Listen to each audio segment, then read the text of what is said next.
a royal guard, a locked wardrobe, a teenage boy with trembling hands. No one in that palace had dared touch that door in 3 years. But tonight, everything was about to change.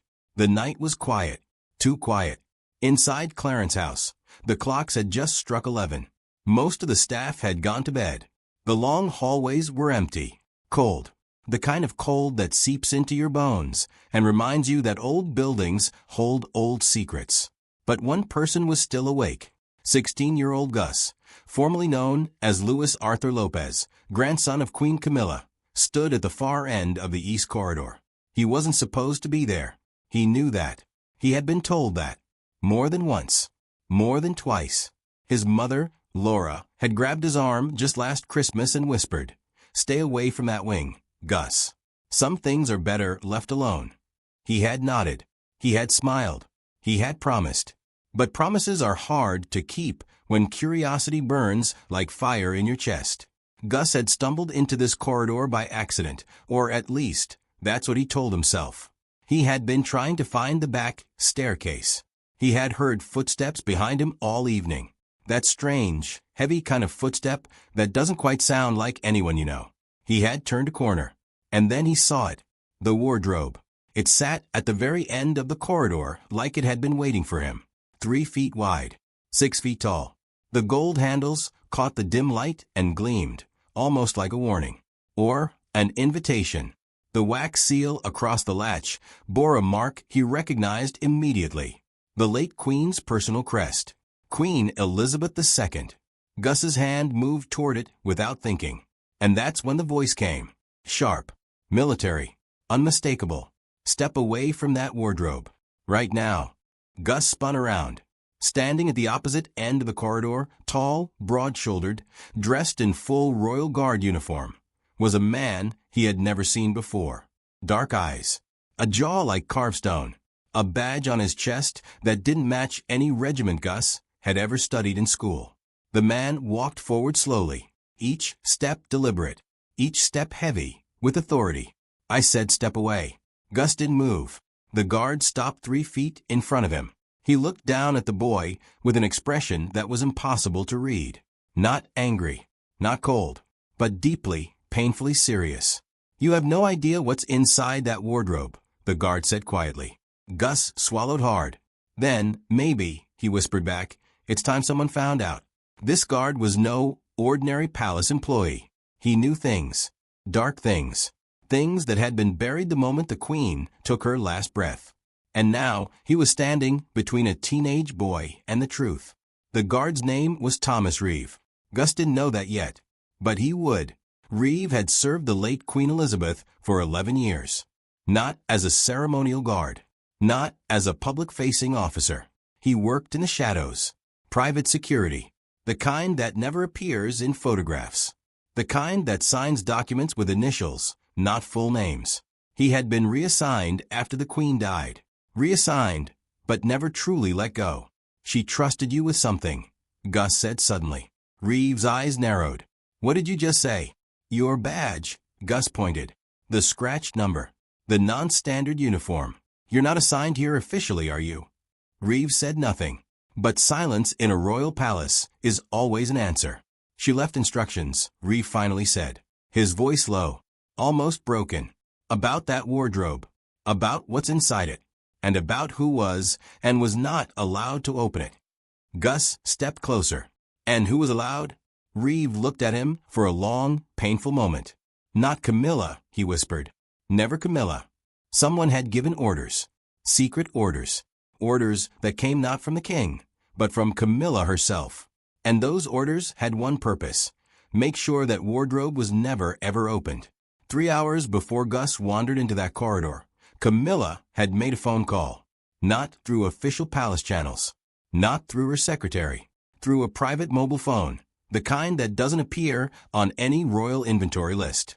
The call lasted 4 minutes. Nobody was supposed to know about it. But Reeve knew. "She called someone from the old household staff," Reeve told Gus quietly. "Someone who was dismissed after the Queen died. She told them, if anyone goes near the East Corridor wardrobe, handle it quietly." Gus frowned. "Handle it? What does that mean?" Reeve's jaw tightened. It means make it disappear. The person. The evidence. All of it. This wasn't just a locked wardrobe anymore. This was something far bigger. The late Queen Elizabeth had been known for many things. Her discipline, her dignity, her extraordinary ability to keep the monarchy stable through decades of chaos. But in her final years, those closest to her whispered about a growing tension. A quiet war behind closed doors. Between Elizabeth and Camilla. They never trusted each other, Reeve said simply. Not really. The Queen tolerated Camilla for Charles's sake. But she never, not once, believed Camilla had the monarchy's best interests at heart. Gus stared at the wardrobe. So whatever's inside that wardrobe is something, Reeve finished quietly, that Camilla has been desperate to destroy for 3 years. 3 years. That seal had held for 3 years. But tonight, with a guard watching, rain pouring, and a palace full of secrets, a 16-year-old boy was about to break it. And nothing would ever be the same. Reeve didn't stop him. That was the thing Gus would remember most about this moment. The guard, this serious, shadowed, secretive man, stepped aside. Just slightly. Just enough. Permission. Without words. Gus pressed his thumb against the seal. It cracked. The wardrobe doors swung open. And Gus stopped breathing. Inside, hanging in perfect, preserved order, were clothes. But not just any clothes. These were gowns. Historic gowns. Ceremonial pieces that Gus recognized from photographs, from documentaries, from history books. A cream silk dress with embroidered flowers. A deep blue evening gown with a diamond brooch still pinned to the lapel. A pale lavender coat, the one Elizabeth had worn to a Commonwealth ceremony in the early 2000s. But it wasn't the clothes that made Gus's heart stop. It was the box. For the one who was always meant to know the truth.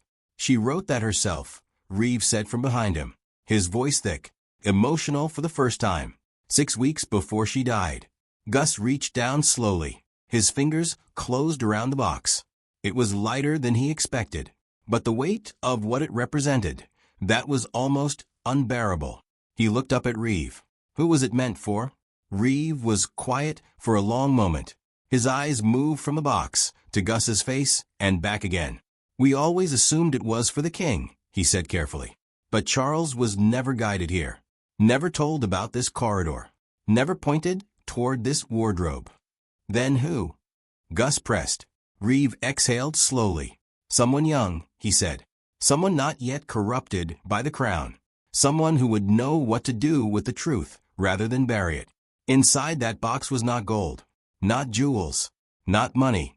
What was inside was far more dangerous than any of those things. It was the truth, written in the late Queen's own hand. And the truth in a royal family can destroy everything. He opened it. Inside were 3 things. A folded letter, a photograph, and a small velvet pouch, tied with a ribbon the color of the royal standard. Gus picked up the letter first. He read slowly, his lips moving slightly with the words, his face changing with every line. The letter was dated 8 weeks before Queen Elizabeth died. It began simply, if you are reading this, then the right person found their way here. Good. That means there is still hope. The letter spoke of a decision. A deeply private, deeply painful decision that the Queen had made in her final months. A decision about the future of the monarchy, about what should be preserved, about what and who had been slowly, quietly, deliberately erased from royal history. The letter named names. Reeve watched from a respectful distance. He had never read the letter himself. The Queen had sealed it personally. But watching Gus's face, he didn't need to read it. The boy's expression told him everything. Shock, then grief, then something harder, something like anger. The photograph was old, printed on thick photo paper. It showed a private gathering, not a public event. No cameras were supposed to be there. A small room, a fireplace, for people seated around a table. Queen Elizabeth, a senior royal aide, a well-known legal figure, and one more person, Camilla. What are those papers she's sitting on? Gus asked quietly. Reeve moved closer. He looked at the photograph for the first time. His breath caught.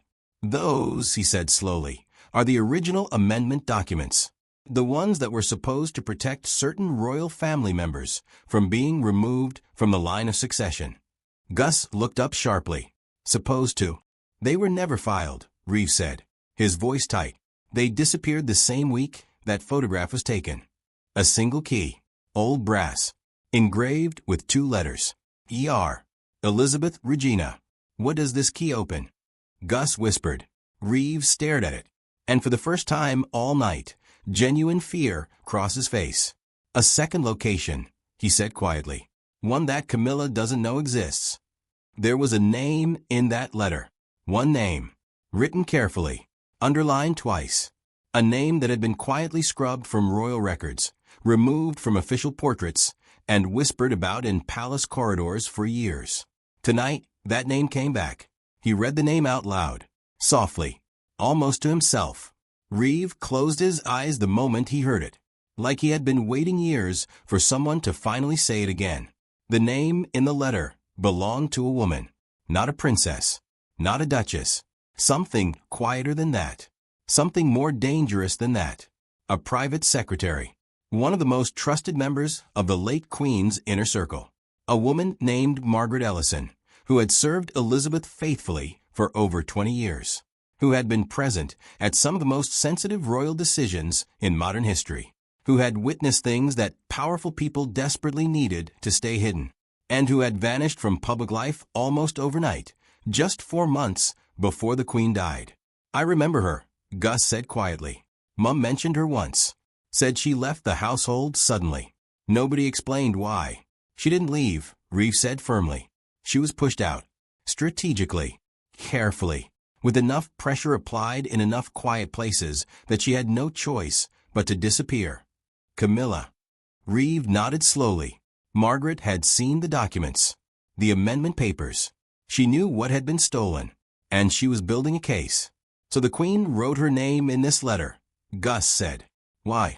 Because Margaret still has copies, Reeve said. The Queen made sure of it.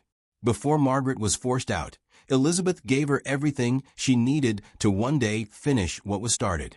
The key, Gus said, goes to a private safety deposit box, Reeve confirmed. Registered not under the royal household.